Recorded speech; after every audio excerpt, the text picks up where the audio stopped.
வணக்கம் நண்பர்களே. பொலிப்பாணியின் சித்தர் அருளால் எல்லோருக்கும் நல்லதே நடக்கும்.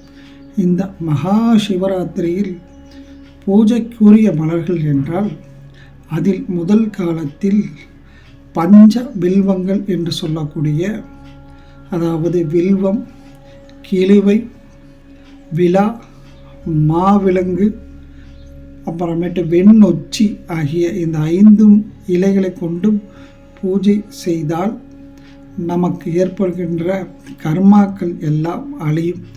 அதாவது 2வது ஜாமத்தில் செந்நிற பூக்களால், அதாவது செவ்வரத்தம்பூ, செம்பருத்தி பூ ஆக இந்த மாதிரி பூக்களை கொண்டு நீங்கள் பூஜை செய்தால் உங்களுக்கு ஏற்படுகின்ற காம, குரோத, கோபம் என்று சொல்லக்கூடிய அனைத்து விஷயங்களும் அளிக்கும். மேலும் உங்களுக்கு ஏற்படுகின்ற கடன் பிரச்சனைகள் எல்லாம் நீங்கும்.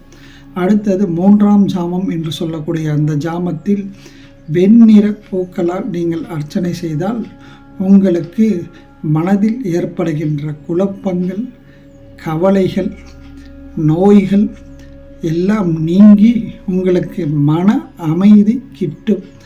4ஆம் ஜாமம் என்று சொல்லக்கூடிய அந்த ஜாமத்தில் மஞ்சள் நிற மலர்களால், அதாவது கொன்றைப்பூ, கொங்கம்பூ என்று சொல்லக்கூடிய இந்த பூக்களால் நீங்கள் அர்ச்சனை செய்தால் உங்களுக்கு குடும்பத்தில் மேன்மை ஏற்படும், செல்வ வளம் அதிகரிக்கும், உங்களுக்குள் ஒற்றுமை இருக்கும், கணவன் மனைவி இருவருக்கும் மிக அற்புதமான யோகங்களை தரக்கூடிய அந்த மஞ்சள் நிற மலர்களால் அர்ச்சனை செய்ய வேண்டும். அப்படி செய்தால் உங்களுக்கு வாழ்க்கையில் மிகப்பெரிய அளவில் வெற்றிகளை கொடுக்கும்.